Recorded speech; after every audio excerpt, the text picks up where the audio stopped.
Great morning po mga sadik, magandang umaga at magandang buhay, panibagong araw po at panibagong vlog. Ayan. Ngayon pong araw na to, ayan, dito po ulit ako sa school.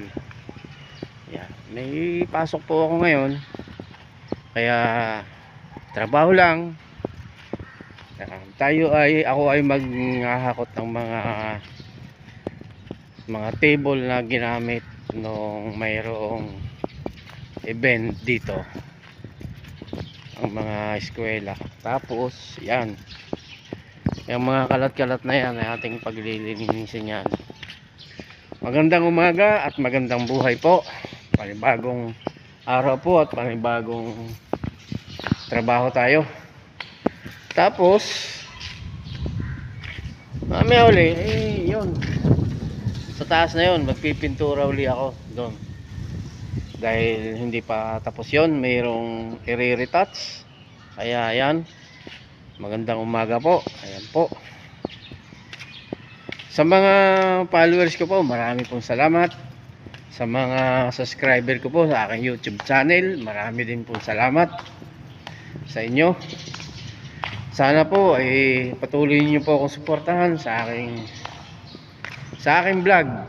Ayan, sa aking page. Ayan, salamat po ng marami. Ayan, paano ka namang hindi, oh, ang basura ay sa dami. Ayan, lilinin ko yan, nahahakutin ko yan, isa-isa yan. Ayan, papunta ron sa may dyan, sa may kuha na yan, sa building na yan. Yan, ayan po, oh, napakaganda na nito.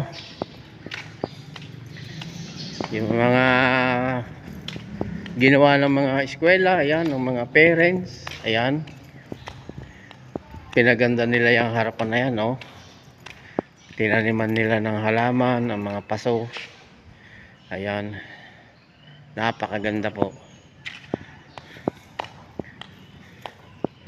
Oh, kaya naman po maraming humahanga dito, yung mga nakakabisita po dito po sa compound ng Pedro S. Tolentino. Ayan, dahil maganda daw, maluwag ang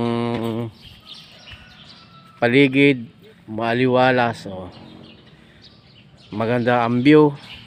Ayan, kahit nandito napapalibutan ito ng mga kabahayan at saka ng bundok. O yan, bundok po yung kabilang yan, yan. Ayan, bundok din ho yan.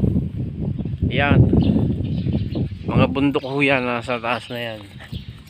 Ayan, lalo na doon sa taas na yun, doon. Ayan ang malaking bundok po. Oh, ayan, kaya nasa loob itong school na to. Oh, malinis. Oh, yan. Asayo, ayun po, at marami pong salamat. Magandang buhay po, magandang umaga sa inyong lahat. Pagpalain tayo ng Diyos sa araw-araw po na ating pagtatrabaho. Peace out. Power bang.